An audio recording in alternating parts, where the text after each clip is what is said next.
रात में खाना खाने के बाद पति और पत्नी सोने के लिए जाता है। इन दोनों के बीच में संबंध भी बनता है और अगले दिन जब महिला की नींद खुलती है तब देखती हैं कि उनके पति का किसी ने गला काट कर हत्या कर दी है। महिला जोर जोर से रोने लगती हैं, दहाड़े मार मार कर रोने लगती हैं। आखिरकार रात में इस महिला के पति की हत्या किसने की थी? यह सच्ची कहानी कहाँ की है?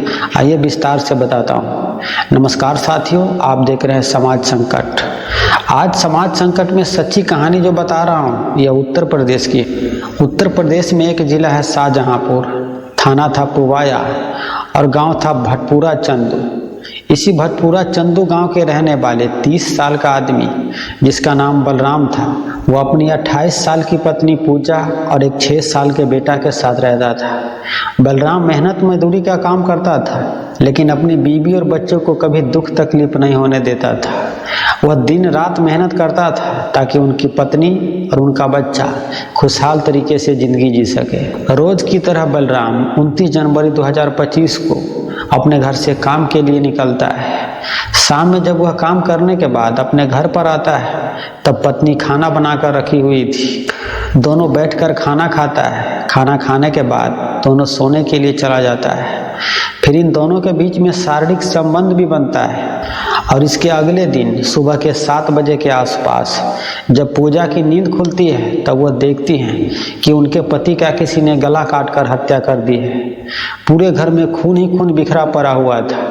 यह सब देखकर वह रोने लगती हैं, चीखने लगती हैं, दहाड़े मार मार कर रोने लगती है। जब यह जोर जोर से रो रही थी तब आस पड़ोस के लोग इनकी रोने की आवाज़ सुनकर इनके घर पर आता है। बलराम की लाश चारपाई पे पड़ा हुआ था, उसका गला आधा से ज़्यादा कटा हुआ था। पूरे घर में खून ही खून बिखरा पड़ा हुआ था। फौरन इस घटना के बारे में पुलिस को खबर दी जाती है। मौके पर पुलिस आती है, जांच पड़ताल शुरू कर देती है। पंचनामा करने के बाद बलराम की लाश को पोस्टमार्टम के लिए भेज देती है और सबसे पहले बलराम की पत्नी पूजा से पुलिस पूछताछ करती है। पूजा बताती है कि रात में खाना खाने के बाद वो अपने 6 साल के बेटे के साथ दूसरे कमरे में सोने के लिए चली गई थी और इनका पति दूसरे कमरे में सो रहा था। सुबह में जब नींद खुली तब वो अपने पति को जगाने के लिए गई थी। तब उसने देखा कि उसके पति की हत्या हो गई है, किसी ने उनका गला काट दिया है। पुलिस आगे पूछती हैं कि आपके पति को किसी से दुश्मनी थी या पैसे की लेन देन जो आपको पति को इस तरह से मार सकता है, लेकिन महिला किसी पर शक नहीं जताती है। तभी पुलिस की नज़र महिला के 6 साल के बेटे पे पड़ता है जो एक कोने में दुबक कर बैठा हुआ था, काफ़ी डरा सहमा हुआ था। पुलिस उस बच्चे के पास जाता है, उसके सिर पर हाथ रखते हुए उसे प्यार से बात करता है। पूछता है कि बेटा डरे क्यों हो, क्या हुआ? बच्चा तो पहले से ही डरा हुआ था। वह दबी जबान से कहता है कि रात में पापा चीख रहे थे, चिल्ला रहे थे। तब मैंने अपने मम्मी से पूछा, तब मम्मी बता रही थी कि तुम्हारे पापा बीमार हैं, हम लोग उसे इंजेक्शन लगा रहे हैं। यह बात सुनते ही पुलिस के कान खड़े हो जाता है। अब सीधा शक की सुई मृतक बलराम की पत्नी पूजा पर जाता है। पुलिस पूजा को हिरासत में लेकर उससे पूछताछ करती है। शुरुआत में पूजा इधर उधर की बात करती हैं और थोड़ी देर के बाद वह बताती हैं कि उसी ने अपने पति की हत्या करवाई है अपने प्रेमी के साथ मिलकर।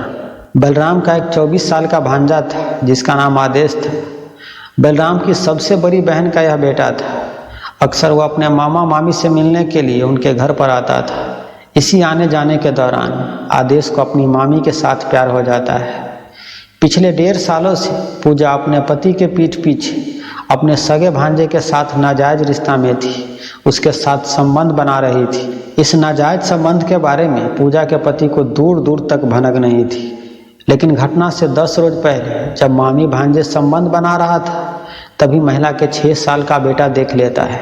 वह 6 साल का बच्चा अपने पिता को बात बता देता है कि दिन में आदेश भैया आया था और माँ उसके साथ गलत काम कर रही थी। अब इस बात को लेकर पति पत्नी के बीच में कहासुनी शुरू हो जाता है। लड़ाई झगड़ा शुरू हो चुका था।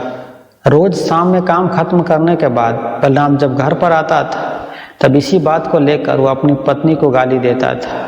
इस बात से पूजा परेशान हो जाती है।